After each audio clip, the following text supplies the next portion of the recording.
pour une nouvelle vidéo. On est actuellement dans la chambre, donc ça s'annonce boulot. La dernière vidéo que j'ai faite, c'est la vidéo sur les TD en LAS 2 de biologie.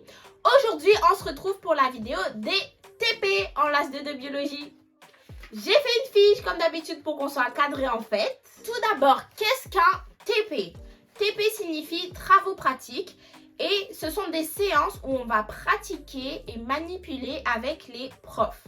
Vous êtes souvent en binôme lors de vos TP ou en petit groupe de 3 personnes, grand maximum, mais en général, vous n'êtes jamais en autonomie, vous êtes souvent à 2. Les TP sont souvent notés car ils constituent, comme vous l'avez vu, une note pour la matière. À chaque fois que je donnais mes résultats, je donnais la note globale, la note de contrôle continu et la note de TP dans certaines matières. Nous avions des TP en microbiologie par exemple, où nous avions étudié les organes d'une feuille à partir de leur coupe. Par exemple, nous avions à étudier une coupe de racines ou une coupe de tige, de monocotylédone et de dicotylédone, et il fallait reconnaître le groupe dans lequel appartenait cet organe. Je vous ai mis ici l'intitulé de notre premier TP de biologie intégrée de la plante, qui était bien une identification des échantillons. Et ici, on voit la première étape qui correspondait à l'obtention de coupes et à la coloration de ces coupes. Nous avions au semestre 4 des TP en génétique qui étaient à la fin de l'année d'ailleurs. Et par contre, ce TP n'était pas noté. On cherchait à déterminer le nombre de gènes qui étaient impliqués dans la voie de biosynthèse d'un acide aminé et on étudiait la voie de biosynthèse de l'arginine. Dans ce TP, on a mélangé 2 types de levures différentes et on cherchait à voir si elles se reproduisaient et si elles étaient donc de sexe opposé. On les a observées au microscope, c'est pour ça que je fais ce petit montage sur l'âme. Comment on fait ça? Faut vraiment compter? Oui, il faut compter. Il faut compter. Oh là là, j'ai la flemme. Hein. Dans ce TP, on observe le résultat après réplique sur velours et ça consiste à mettre en culture des levures sur différents milieux pour voir si elles se développent ou pas. Dans ce TP, c'était la première fois que j'allumais un Bug Besen. J'étais bien fière, mais j'ai failli cramer le téléphone. Nous sommes ici. On se retrouve pour brûler la once de platine pour que ce soit stérile. Bien, mais j'ai une chaîne YouTube. Mais oulala! Oulala! Nous avons de l'exclusivité. Non mais clairement j'ai compris en fait. Une troisième prise. Pas fait exprès. On t'en fait pas. Donc on brûle ça là. Voilà. Parce qu'on souhaite récupérer des petites levures qui sont par ici. Pour les transférer dans un petit tube. Voilà. C'est bon, ça ira. C'est bon. Bien.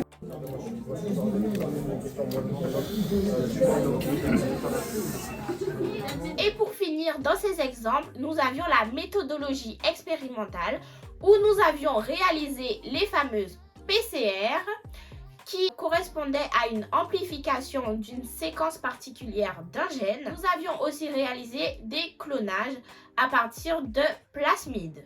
Lors de ces TP, il est important d'avoir une blouse.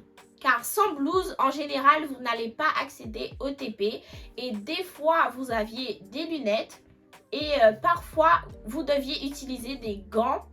Par exemple, lorsque vous utilisiez des produits classés CMR, c'est-à-dire cancérigènes, mutagènes et reprotoxiques. Je me souviens qu'on avait utilisé des produits comme ça pour reconnaître l'ADN.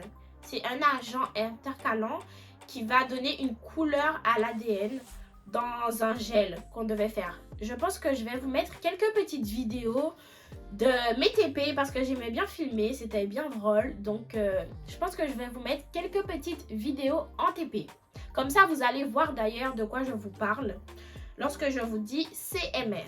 Ici, nous sommes en TP de méthodologie expérimentale. J'étais en train de prélever 6 microlitres de la réaction de PCR qu'on avait effectuée en amont. et qu'on avait mélangé à une goutte de tampon de charge. C'est pour ça que ce que je prélève, c'est bleu, parce que ça va permettre de voir le front de migration. Donc là, j'étais en train de prélever l'échantillon et je le mettais dans chaque puits du gel qu'on avait fabriqué pour pouvoir réaliser l'électrophorèse. Après la migration, on obtenait ce gel et la ligne bleu foncé correspond au front de migration. Ensuite, on plaçait ce gel dans un transilluminateur où on pouvait voir l'ADN qui fluoresce et savoir la taille des différents fragments. Tout à l'heure, j'ai dit que l'agent intercalant donnait une couleur à l'ADN, mais en fait, c'est pas une couleur visible à l'œil nu, mais ça va être une fluorescence qui va être visible sous UV. Lors de vos TP, vous allez apprendre à utiliser des outils de mesure comme par exemple les micropipettes pour prélever des micro-volumes. Par exemple, vous allez devoir prélever 20 microlitres, 5 microlitres, des choses comme ça. Il y a une formule à savoir à 100%. Je vais vous la marquer. Attendez. Donc, la fameuse formule à connaître. Non, j'ai marqué en bleu. Ça sent bon. J'aime trop l'odeur des feutres. Bref, anyway, donc la fameuse formule à savoir, c'est CF, concentration finale, multiplié par le volume final, est égal à la concentration initiale, multiplié par le volume initial. Pardon. Et du coup, à partir de cette formule, vous pouviez par exemple savoir quel volume vous deviez prélever pour avoir une solution finale de concentration X. Donc, à partir de cette formule, vous deviez ressortir le volume initial à prélever. Donc, tout simplement, VI, ici, doit passer de l'autre côté. Donc, VI est égal à CF fois VF sur CI.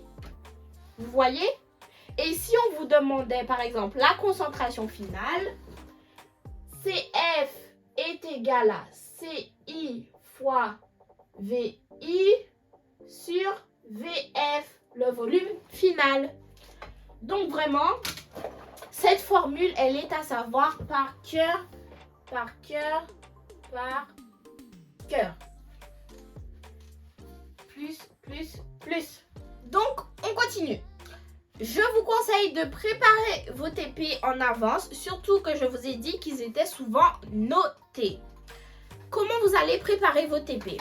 On nous donnait un petit fascicule. Ici, j'ai le fascicule de travaux pratiques en méthodologie expérimentale. Voilà. Et en fait, à l'intérieur, vous allez savoir ce que vous allez réaliser lors du premier TP, du deuxième TP, etc. Par exemple, lors de notre premier TP, nous avions l'amplification du gène TET3 par PCR et le clonage de celui-ci dans un plasmide. Donc, vous allez lire votre fascicule de TP. Vous allez aussi répondre aux questions.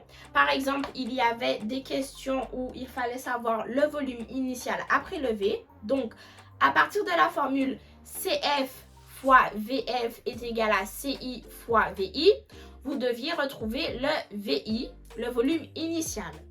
Dans ce tableau en bas là, il fallait trouver le volume initial de DNTP, d'amorce-sens, d'amorce-antisens pour pouvoir réaliser une PCR. Vous voyez? Il y a quoi encore d'intéressant? Ici aussi, par exemple, il fallait remplir ce tableau en indiquant les différentes étapes de PCR. C'est-à-dire que la première étape, c'est la dénaturation de l'ADN. Il fallait expliquer quel processus était mis en jeu. Donc, moi, j'ai dit qu'il y avait une augmentation thermique, qu'il y avait la création de 2 molécules simples brun par rupture des liaisons hydrogène à haute température. Il fallait aussi écrire la température idéale pour cette première étape. J'ai écrit 95 degrés. Et le temps de cette première étape, c'est-à-dire 30 secondes à 1 minute. Ensuite, nous avons l'hybridation des amorces. J'ai dit qu'il s'agissait d'une renaturation par complémentarité des bases, amorce ADN. Et la température, c'est le TM moins 5 degrés. Et le temps de cette deuxième étape, c'est 30 secondes. Et pour finir avec la troisième étape de PCR, nous avons l'élongation de l'ADN qui correspond à la synthèse de l'ADN complémentaire à partir des amorces par ajout de DNTP par la Taq polymérase. La température optimale de cette enzyme, c'est 72 degrés. Et le temps d'élongation dépend d'une part de la taille de l'amplifia et d'autre part de la processivité de la Taq polymérase, c'est-à-dire le nombre de bases ajoutées par minute. Et ici, la Taq polymérase a une processivité de 1000 bases par minute, c'est-à-dire qu'elle va ajouter 1000 bases sur l'ADN en 1 minute. Donc voilà, c'est ce que j'avais marqué sur mon petit tableau. Une des façons de préparer votre TP, c'est de lire le fascicule, de faire les exercices, de revoir le cours par exemple qui correspond à la séance de TP que vous allez réaliser. Vous pouvez aussi faire des recherches complémentaires si vous ne comprenez pas un mot, par exemple ce que c'est la processivité. Vous pouvez aussi vous aider de documents complémentaires qui vont vous rajouter sur Moodle, la plateforme en ligne. Et il y a quelque chose de bien aussi, c'est de savoir ce que vous allez faire pendant votre TP et pas arriver en mode bon, on verra ce qu'on va faire. Parce que quand vous savez les différentes étapes du TP, c'est mieux parce que vous suivez, vous comprenez pourquoi vous faites ça, etc. Et la préparation du TP en général, elle se fait en autonomie. Moi, je préparais mes TP à la bibliothèque, mais vous pouvez aussi préparer votre TP en binôme. Parce que je vous ai dit que souvent, vous faisiez le TP en binôme ou en groupe. La durée des TP était plus longue que celle des TD parce que je vous ai dit que les TD duraient en général 1h20 alors que les TP peuvent durer jusqu'à 8h. Je m'explique. C'est-à-dire que de 8h30 jusqu'à 12h30, vous aviez 4 heures de TP. Et peut-être que dans l'après-midi, de 14h à 18h, vous alliez refaire la deuxième partie d'un TP. En sachant que vous avez quand même une petite pause entre midi et 2.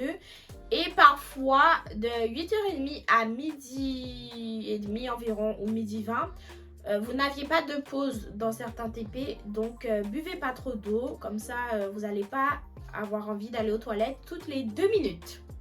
Si vous avez des questions, n'oubliez pas que vous pouvez commenter. Je vais y répondre. Voilà. C'est tout pour moi. J'espère que vous avez aimé la vidéo. Si c'est le cas, n'oubliez pas de liker, de vous abonner et d'activer la cloche de notification. À la prochaine. Bisous mes petits poussins.